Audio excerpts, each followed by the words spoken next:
ایک بڑی پیاری روایت ہے، سیدنا عبداللہ بن عمر رضی اللہ تعالیٰ عنہ فرماتے ہیں، آقا علیہ السلام نے ارشاد فرمایا کہ یجیء بلال علی راحلۃ رحلها من ذهب ویاقوت، کہ غیب کی خبر دیتے ہوئے ارشاد فرمایا کہ بروز محشر حضرت بلال ایک سواری پر آئیں گے، وہ سواری کیسی ہوگی؟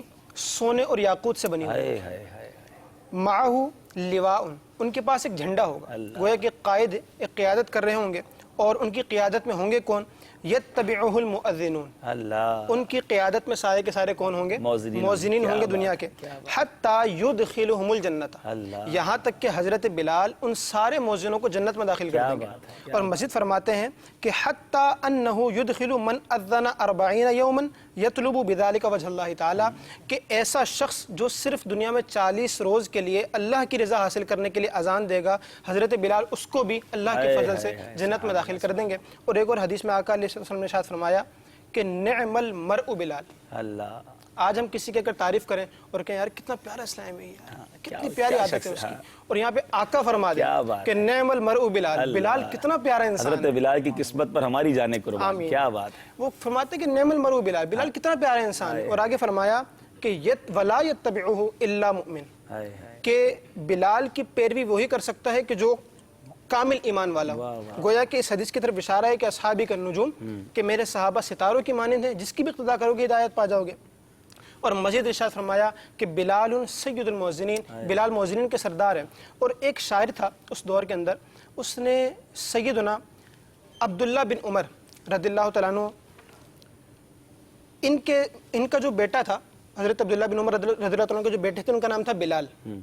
شاعر نے مدح کرتے ہوئے یہ کہا کہ بلال عبداللہ خیر بلال، کہ جو عبداللہ کے جو بیٹے بلال ہیں وہ سارے بلالوں میں بہتر ہیں دنیا کے۔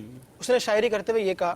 تو عبداللہ بن عمر حالانکہ اپنے بیٹے کی تعریف سن رہے ہیں، آج اگر کوئی نارملی اپنے بیٹے کی تعریف سنے تو کتنا پھولے نہیں سمائے گا، اور وہ بھی ایک شاعر کی زبان سے سنے۔ تو جب یہ سنا تو آپ نے ارشاد فرمایا کذبتا، تو نے جھوٹ کہا، بل بلال رسول اللہ خیر بلال، بلکہ جو اللہ کے رسول صلی اللہ علیہ وسلم ان کے جو بلال تھے وہ سارے بلالوں میں بہتر ہیں۔ اور ایک حدیث مبارکہ میں سرکار علیہ السلام نے ارشاد فرمایا کہ السباق اربعۃ، جنت میں پہلے جانے والے 4 لوگ ہوں گے۔ پھر ارشاد فرمایا انا سابق العربی الی الجنہ، عربیوں میں سب سے پہلے جنت میں جانے والی میری ذات ہوگی۔ پھر ارشاد فرمایا وبلال سابق الحبشۃ الی الجنہ، بلال حبشہ کے لوگوں میں سب سے پہلے جنت میں جائیں گے۔ اور پھر ارشاد فرمایا کہ سلمان السابق الفرس الی الجنہ، اور حضرت سلمان فارس کے لوگوں میں سب سے پہلے جنت میں جائیں گے۔ اور پھر ارشاد فرمایا وصہیب سابق الروم الی الجنہ، کہ صہیب روم کے لوگوں میں سب سے پہلے جنت میں جائیں گے۔ اور ایک حدیث مبارکہ میں ارشاد فرمایا کہ سعادت السودان، یعنی جو بلیک پیپل ہیں ان کے جو سردار ہیں وہ یہ افراد ہیں۔ اب وہ کون افراد ہیں؟ لقمان، سیدنا لقمان حکیم رضی اللہ تعالیٰ عنہ۔ اور پھر ارشاد فرمایا وہ نجاشی، اور جو نجاشی بادشاہ تھے وہ سردار ہیں۔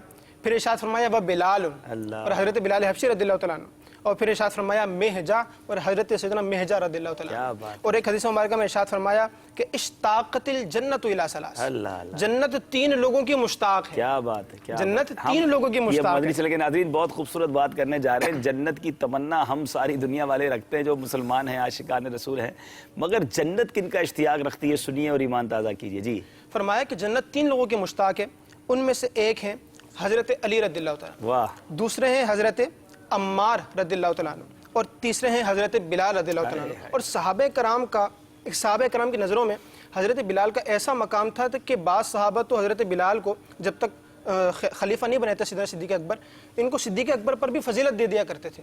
اور سیدنا بلال رضی اللہ تعالیٰ عنہ کو جب یہ بات پتہ چلی کہ مجھے صدیق اکبر پر لوگ فضیلت دیتے ہیں صحابہ کرام، تو آپ نے ارشاد فرمایا کہ کیف یفضلون علی ابی بکر، تم مجھے ابو بکر پر فضیلت کیسے دیتے ہو؟ انما انا حسنۃ من حسناتہ، میں تو ان کی نیکیوں میں سے گویا کہ ایک نیکی ہوں، کہ مجھے آپ نے آزاد کر کے ایک نیکی کمائی تھی، میں تو ان کی نیکیوں میں سے ایک نیکی ہوں۔